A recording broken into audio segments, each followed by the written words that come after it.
Woodrush registered the name, and Six Marewa then on behalf of Safa contested that, went to the Supreme Court, which was then called the Transvaal Division of the Supreme Court, lost the case, went to the appeal court in Bloemfontein, lost the appeal in Bloemfontein.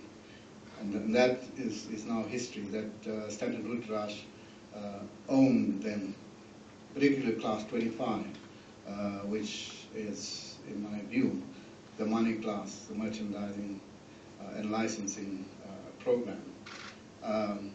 Then the Safa leadership decided to create a joint venture agreement.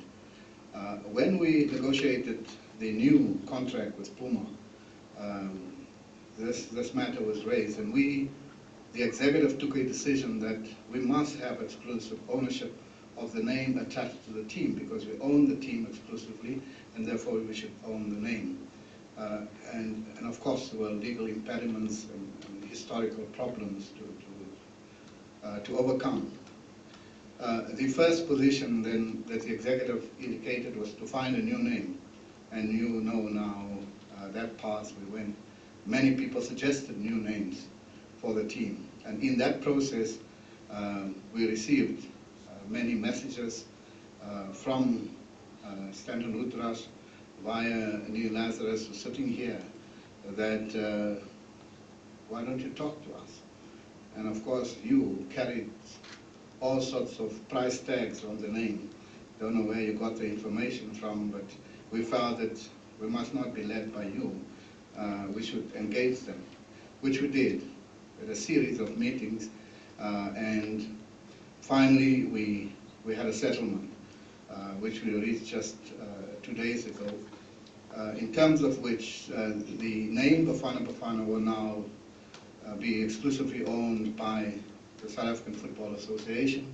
So we own both the team and the name attached to the team, Bafana Bafana. The other path then, of course, to find a new name is no longer an option. We're not pursuing that anymore, and we will now fully exploit the name Bafana Bafana.